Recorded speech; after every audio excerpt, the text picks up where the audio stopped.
Photo వస్తున్నాయా? ఓకేనా అన్న? నేను ఫోటోలు ఎన్ని గంట కానీ ఇస్తా.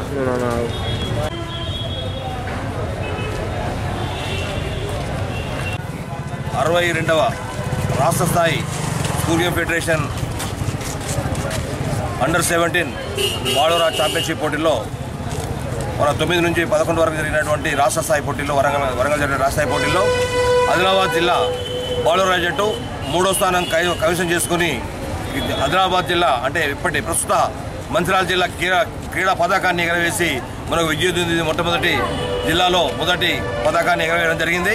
దీనికి గాను 6 నిమిషాలు శ్రమించి కష్టపడినటువంటి క్రీడాకారులు కానివ్వండి, అదేవిధంగా కోచ్ అండ్ మేనేజర్ అష్టకాల కళ్యాణ్ కానివ్వండి, శ్రీనివాస్ గారు కానివ్వండి, ఇదే విధంగా ఈ యొక్క జిల్లా సెలక్షన్స్కు పరిపూర్ణమైనటువంటి సహకారం అందజేసి ఉత్తేజపరిచినటువంటి మార్టింగ్ గ్రామాల ప్రిన్సిపాల్ గారు అయినటువంటి సబియా సుల్తాన్ గారు కానివ్వండి, పీటీలు కానివ్వండి, అదేవిధంగా మంచిర్యాల జిల్లా పేటా సంఘాన్ని మొత్తానికి కూడా ఆదిలాబాద్ హ్యాండ్బాల్ జిల్లా తరఫున తెలియజేస్తూ పేటా సంఘం అధ్యక్షుల వారు మా వెన్నంటి ఉంటూ ఎప్పుడు కూడా క్రీడాకారులను ముందు ఉంచడానికి వారి యొక్క పరివారమైనటువంటి పీడీలను ఎప్పుడు సమన్వయం చేసి క్రీడా విజయవంతం చేయడానికి, అదేవిధంగా రాష్ట్ర స్థాయిలో జిల్లా కిరీటాన్ని ఎగరవేయడానికి వారు అందిస్తున్నటువంటి సహాయ సహకారాలను కూడా మేము మరొకసారి గుర్తు చేసుకుంటూ వారికి ప్రత్యేక ధన్యవాదాలు తెలియజేస్తున్నాం.